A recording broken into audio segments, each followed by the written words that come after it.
Kita buka aja maskernya Ustaz ya. Ayo, jaga protokol kesehatan. Iya. Apapun ceritanya harus kita ikuti Ustaz ya, patuh ya terhadap protokol kesehatan. Mengikuti perintah Allah. Wujud dari apa itu Ustaz? Usaha atau apa ini Ustaz? Ikhtiar. Ikhtiar. Ya, Ustaz. Ikhtiar. Ikhtiar. Ya ayyuhalladzina amanu atti'ullaha wa atti'ur rasul wal amri minkum, hai orang beriman, ikutilah, taatilah Allah dan taatilah Rasul dan ulil amri. Ulil amri kita dalam hal bernegara tentu pemerintah, dalam hal beragama tentu kita di Majelis Ulama Indonesia yang ada di Indonesia, MUI ya Ustaz. MUI, nah, yang selalu bersinergi dengan pemerintah dan untuk kemaslahatan bangsa dan negara dan umat Islam. Jadi apapun ceritanya berserah, ikhtiar tetap harus dilakukan. Ikhtiar tetap, betul. Kita mulai nih Ustaz. Boleh, Ya. boleh, insyaallah. Bismillah.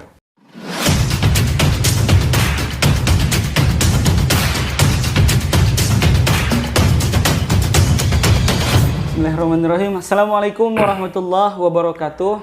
Waalaikumsalam warahmatullahi wabarakatuh. Alhamdulillahirrahmanirrahim. Hari ini kembali lagi di acara podcast GMPI Sumatera Utara. Hadir bersama kita Al-Ustadz Dr. Ahmad Zuhri Rangkuti LCMHI. Assalamualaikum Ustadz. Waalaikumsalam warahmatullahi wabarakatuh. Alhamdulillah. Bagaimana Bang Ari, sehat? Ya, Alhamdulillah sehat. Nampak semangat sekali hari ini. Masya Allah. Hari Hujan ini, tadi. Ya agak hujan tadi Ustadz ya. Cuman Iya, walaupun mendung. Mendung. Tak berarti. Tapi Semangat. mendung tadi, hujan tadi. Bukan. Ya, mendungnya hujan ya. Hujan Ustadz, tadi. ya. Baik, hari ini kami akan mengangkat tema yaitu menikahlah jangan jomblo. Ya Ustadz ya. Kira-kira begitu. Begitu ya Ustadz ya. Menikahlah jangan jomblo. Wah. Ini kalau di kalangan anak muda luar biasa nih Ustadz. Karena jomblo itu seperti sebuah apa Ustadz ya? Menjadi keburukan. Jomblo Jadi momok jomblo. gitu ya? Iya, momok Ustadz. Tapi ada juga yang ini menjadikan jomblo ini sebagai apa? Dilabelkan yang positif. Ada jomblo bahagia, ada jomblo sukses, iya, jomblo ada jomblo berkelas. Tergantung persepsi lah ya. Masing-masing Ustadz ya. Masing-masing. Semua orang punya persepsi. Baik Ustadz. Bicara tentang pernikahan Ustadz, kira-kira definisi pernikahan menurut syariat Islam ini bagaimana Ustadz? Ya, Bismillahirrahmanirrahim. Alhamdulillahirabbil alamin. Wassalatu wassalamu ala asyrafil khalqin nabiyil ummi Muhammad sallallahu alaihi wasallam wa ala alihi washabbihi ajma'in. Ma ba'd. Rabbi ishrah li sadri wa yassir li amri wahlul 'uqdatam min lisani yafqahu qawli. Allahumma rabbana zidna 'ilma warzuqna fahma wa 'amalan shalihan ya rabbal alamin. Amin. Kalau bercerita tentang pernikahan, masuklah tadi pertanyaan Bang Khairi tentang Ri, ya, apa definisi pernikahan. Kalau kita merujuk kepada fikih, secara bahasa, an-nikahu lughatan, nikah secara bahasa itu al-wat'u. Al-wat'u itu artinya jima, hubungan seksual biologis. Baik. Adapun secara syara, adapun secara akad yang dilakukan untuk halus istimta', untuk menghalalkan hubungan seksual. Ya, tentu didasari dengan syarat dan rukun yang sudah ditetapkan, yang tujuannya semua itu adalah untuk sebagai ibadah kepada Allah Subhanahu wa taala. Itu kalau kita bicara tentang definisi, tapi karena pembahasan kita hari ini mungkin nanti ke depan akan kita bagilah ya, pembahasan supaya tidak terlalu lebih spesifik. Spesifik. Nah, mungkin hari ini kita semua kenapa sih kita itu kayak yang dibilang Bang Khairi tadi, nikahlah jangan jomblo, seakan-akan ada perintah gitu ya. Nah, jadi Ustadz, nikahlah jangan jomblo. Tapi itu tidak semua kalangan ya Ustadz. Karena ada juga kawan-kawan ini Ustadz, dia bilang gendong tas dulu baru gendong bayi. Banyak itu Ustadz di kalangan masyarakat, khususnya kaum milenial nih Ustadz.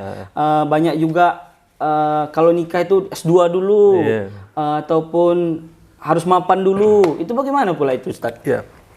Memang berdasarkan hadis baginda Rasulullah SAW, dalam hadis dikatakan, ya ma'asyar syabab man istata'a minkum al-ba'ata falyatazawwaj. Hai para kaula muda, hai para generasi muda, para pemuda, ma'asyar syabab, syabab itu muda. Hendaklah kalian man istata'a minkum al-ba'ah, barang siapa di antara kalian yang sudah ada kemampuan al-ba'ah, al-ba'ah kemampuan. Ini kemampuan sebagai apa? Kemampuan apa kan sana pertanyaannya. Maka ulama menjelaskan bahwa al-ba'ah di sini sama seperti istita'ah, kemampuan dalam bahasa haji.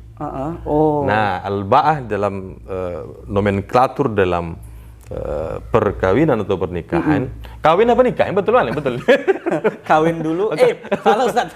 Nikah dulu baru kawin. Nah, padahal keduanya akar kata yang sama berasal dari bahasa Arab. Nakah yang kau arti nikah. Nikah tadi al-watu.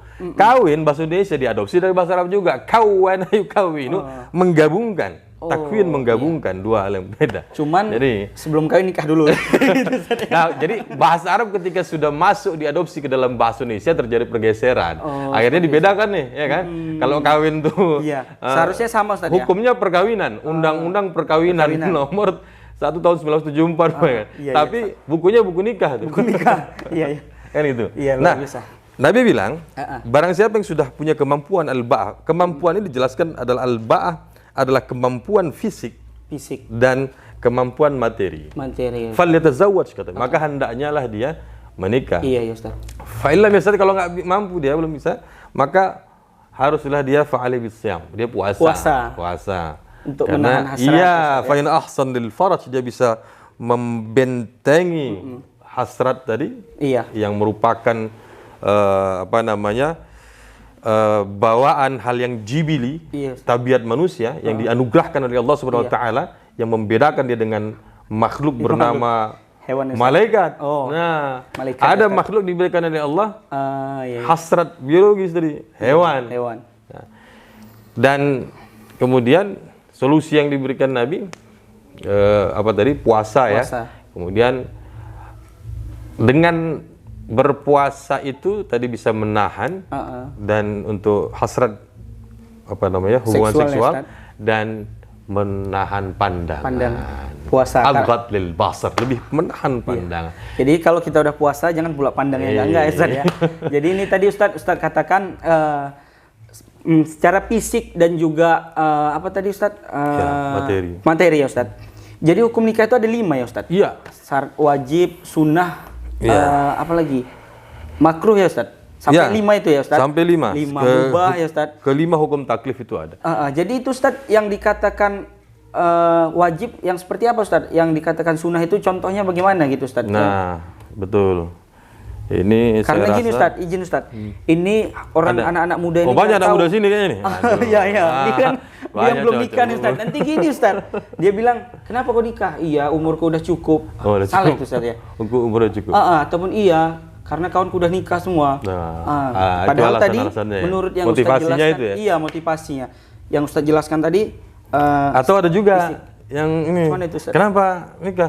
Capek kali setiap jumpa sama orang ditanya terus ya. Enggak lah arisan, enggak lah umpamanya silaturahim. Malu ya Ustaz. Jadi banyak motivasi mau nikah Ustaz. Ada yang mau karena nggak mau kerja lagi kalau kalangan perempuan Ustaz ya. Jadi yang bagaimana itu Ustaz? Wajib, mubah dan lain-lain itu Ustaz. Ya diantaranya walaupun ini pembahasan ini sebenarnya lebih masih ke dalam pembahasan yang selanjutnya. Tapi kita ulaslah sedikit saja. Iya, sedikit. Contoh umpamanya ada yang haram. Tentu yang haram kan pernikahan yang dilakukan dengan yang yang diharamkan oleh Allah. Yang diharamkan seperti hurima alaikum ummahatukum, kan, wa banatukum, ibu, anak dan seterusnya, yang batasan-batasan itu. Ada yang wajib. Kapan dia wajib? Kalau wajib umpamanya dia sudah punya kemampuan tadi al-ba'ah tadi. Sudah mapan, sudah kerja. Iya, Ustaz. Kemudian status sosial sudah ada. Iya. Kemudian dia itu seandainya dia tidak menikah, dia pada posisi akan jatuh ke dalam perzinahan. Nggak bisa menahan, dia itu wajib tuh. Iya, Ustaz. Ada sunnah, ya kan?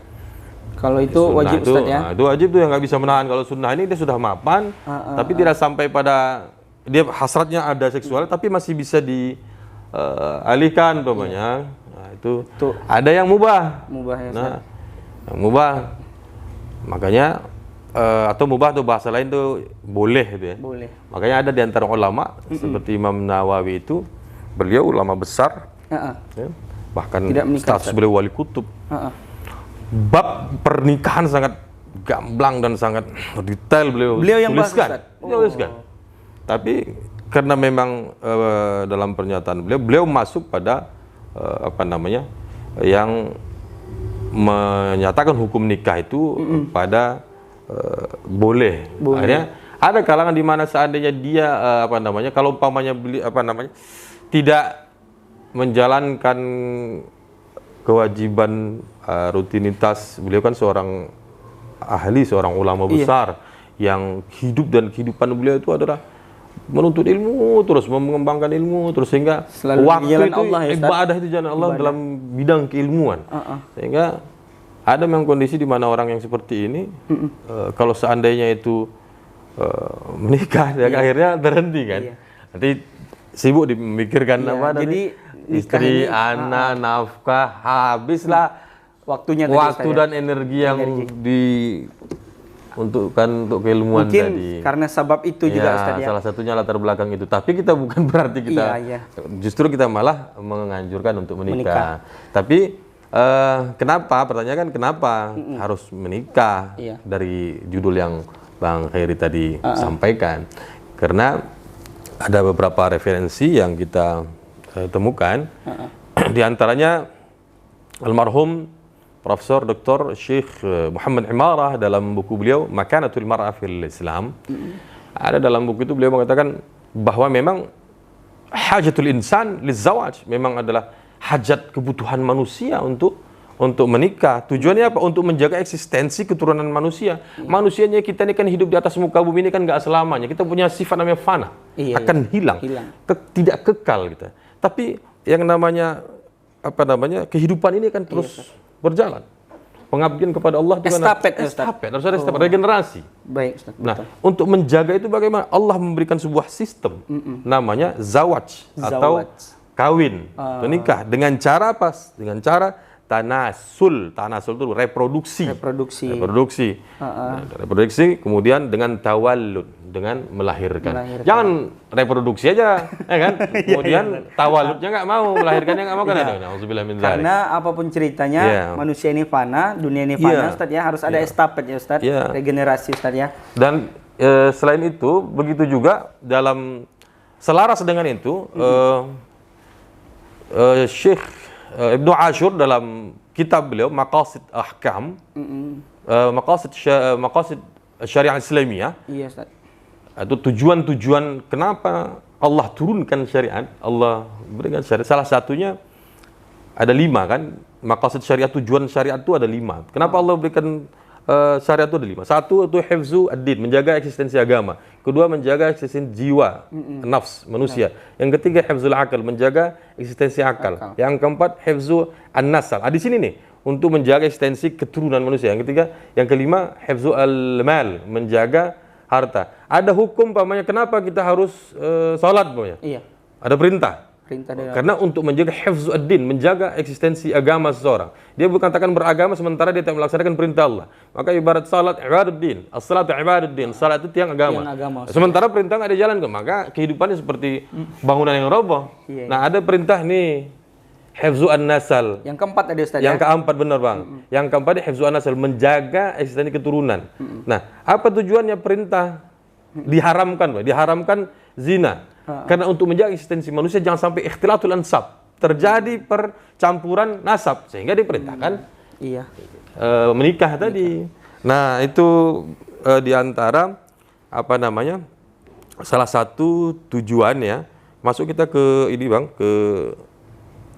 saya mau fokus dulu sedikit di maqasid syariahnya Ibnu Ashur. Kenapa kata beliau maqasid syariahnya, tujuan Allah hukum perkawinan, tujuan pokoknya, kalau menurut beliau itu cuma 2-nya. Oh, cuma 2 Ustaz. Yang pakar satu ini ya, kita belum bicara pakar yang lain, yang satu ini saja. Iya, maksudnya dari beliau nih ya, namanya Ibnu Ashur. Ini perlu tahu nih Ustaz, kawan-kawan. Ini yang ada yang belum menikah nih. Kayaknya belum nikah semua nih Ustaz. Suruh masuk. Masuk. Udah pada nikah belum? Ini kru-krunya yang belum nikah nih Ustaz. Jadi 2 tadi Ustaz. 2, yang pertama kata beliau,